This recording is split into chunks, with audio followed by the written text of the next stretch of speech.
સ્વાધ્યાય 1.1ની 8મી રકમ સાબિત કરો કે ગણ 1 2 3 4 5 ગણ એમાં 1 થી 5 સભ્યો છે. એના ઉપર વ્યાખ્યાયિત સંબંધ આર આપ્યો છે, જેમાં એ બી પાર ત્યારે જ આરમાં છે જ્યારે માનાંકમાં એ તફાવત બી યુગ્મ છે.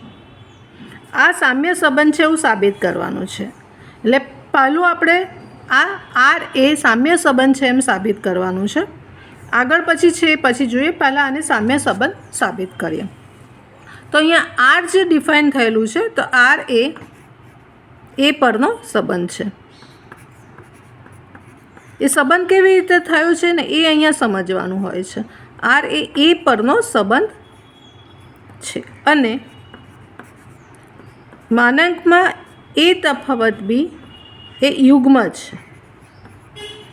એટલે યુગ્મ હોય તો એ બી પાર એ આરમાં છે. આ રીતનો આપણને સંબંધ આપેલો છે. આ સંબંધ આપેલો છે. હવે સ્વવાચક માટે જોઈ લઈએ. તો સ્વવાચક માટે અહીંયા દરેક સભ્ય લેવો પડશે. દરેક એ બિલોંગ્સ ટુ એ માટે હંમેશા માનાંકમાં એ તફાવત એ બરાબર 0 યુગ્મ જ થશે. આ જે આપણે લક્ષણ આપ્યું છે, ક્લ્યુ આપ્યું છે, એને અહીંયા ફૂલફિલ થવું જોઈએ. અને માટે એ પાર બિલોંગ્સ ટુ આર. જો સ્વવાચક માટે એક ઘટક દરેક ઘટક છે એ જેમાં વ્યાખ્યાયિત છે એ લખવાનું છે એ, અને પછી પાર છે આરમાં સંબંધમાં છે, માટે આમાં છે અને માટે સ્વવાચક છે. આ સંબંધ સ્વવાચક છે. સંમિત માટે પેર લેવાની છે એક, કે ધારો કે અહીંયા એ બી પાર આપી છે એટલે એ બી લઈશું. એ બી બિલોંગ્સ ટુ આર માટે અહીંયા શું થશે? માટે માનાંકમાં એ તફાવત બી યુગ્મ છે. અને માટે આનું રિવર્સ પણ આપણે લખી શકીએ. બી તફાવત એ પણ યુગ્મ જ થશે. માટે બી એ પેર પણ આરમાં આવશે. બી એ પેર પણ આરમાં આવશે. એટલે એ બી પેર આરમાં છે માટે આ ફૂલફિલ થાય છે. એનો ક્રમ બદલતા પણ તો બી એ પેર પણ આરમાં આવશે. માટે સ્વવાચક છે તો માટે સંમિત પણ થશે. સંમિતની જે ડેફિનેશન છે અહીંયા પૂરી થાય છે. સંમિત છે. પરંપરિત એમાં આપણે બે પેર લેવાની છે. એટલે ધારો કે કેવી બે પેર લેવાની છે? તો એ બી બિલોંગ્સ ટુ આર અને આને સંયોજિત બીસી બિલોંગ્સ ટુ આર. હવે આ આરમાં જ છે, મતલબ માનાંકમાં એ તફાવત બી યુગ્મ છે, એનું પાલન કરે જ છે. અહીંયા બી તફાવત સી એ યુગ્મ છે. આ બંનેનું સંયોજન આપણે કરીએ તો હંમેશા એ તફાવત સી પણ યુગ્મ થશે. અને માટે એસી પાર આ બંનેની સંયોજન પેર એસી બિલોંગ્સ ટુ આર અને માટે પરંપરિત છે. અને માટે આ સામ્ય સંબંધ સાબિત થાય છે. બરાબર? સામ્ય સંબંધ સાબિત થાય. હવે આગળ અહીંયા રકમમાં આપણને કીધું છે, અહીંયા તો થઈ ગયું કે આ સામ્ય સંબંધ છે. આગળ કીધું છે સાબિત કરો કે 1 3 5 1 3 5ના બધા ઘટકો એકબીજા સાથે સંબંધ આર ધરાવે. એટલે 1નું 3 સાથે, 1નું 5 સાથે, 3નું 5 સાથે એ બધા સંબંધ આર ધરાવે છે. એનો મતલબ આરમાં જે કન્ડિશન આપી છે આનું પાલન થાય છે.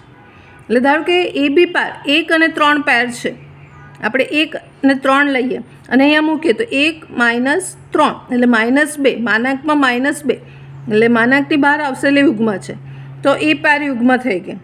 પછી 1 અને 5 લઈશું તો 1 - 5 એટલે 4 -4 વધશે અને માનાંકની બહાર જશે એટલે +4 યુગ્મ છે.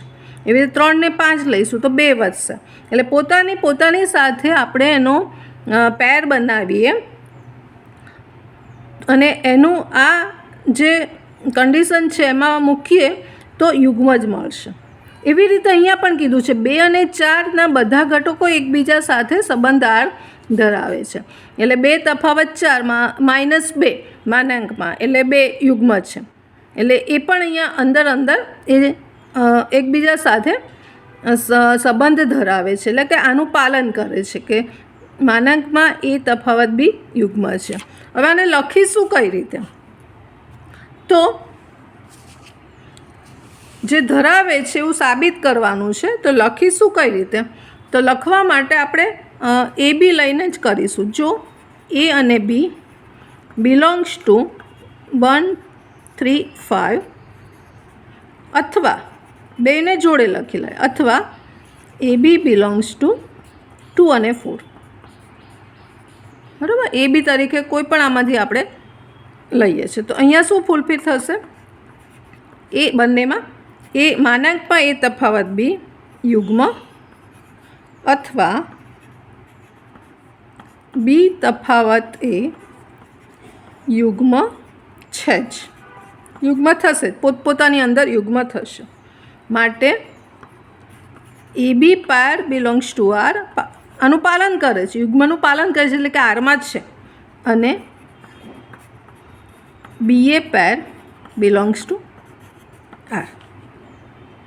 એટલે આ એકબીજા અંદર જે છે સાથે સંબંધ ધરાવે છે, આરનો સંબંધ ધરાવે છે, એને અહીંયા આ રીતે લખાશે. અને માટે આપણે કીધું છે કે 1, 3, 5 અને 2 અને 4ના સભ્યો એકબીજા સાથે